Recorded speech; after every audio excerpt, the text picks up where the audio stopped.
When we started digging in the university system, the university provosts are telling us, well, the problem is that the high schools are not giving, we're having to redo all the work that should have been done in high school, and so we just don't have the time to. So, okay, let's go talk to the high school principals. And we talked to the high school principals, like, well, the problem is, we're constrained by budgets, we're constrained by testing, we're constrained by all these things, and the students we get, are at a bare minimum. And so we really go back to, okay, so we really have to address kindergarten through. Right? And so Gangplank Junior kind of gets born out of that.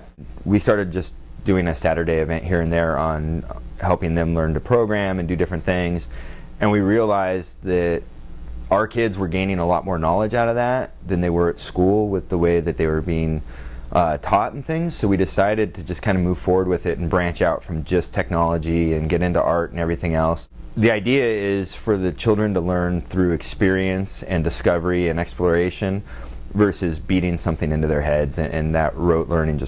We want them to learn for themselves and teach each other. We've done everything from tattooing. We've taught the kids how to tattoo. My daughters have tattooed me now.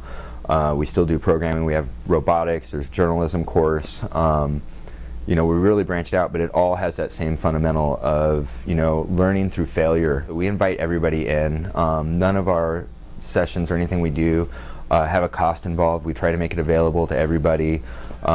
We do our own fundraisers to help support that, and we just try to give back in any way we can and bring the kids in. These kids are the future for us, and they are the future workforce for Phoenix, the Phoenix area.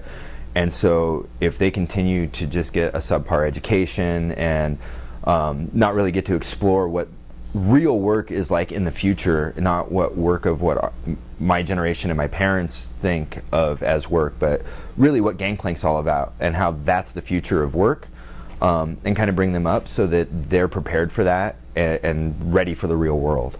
I would love, in all seriousness, I would love to be doing some sort of a trial run with maybe a school or something where we break down some of the barriers of like age-based classrooms. We break down the barriers of sitting at that desk and working by yourself, and maybe have some sort of a track at a school where we can beta test that, if you will, in software speak. I want to see some of the kids that have gone through the ranks in 5 years being our mentors for the younger kids. We're starting to do that a little bit with Lego League, where we're getting some of the kids that are too old to participate coming back and actually, whether it be one session where they're explaining something or they're coming back as a mentor. I'd really like to see that start happening over the next 5 years.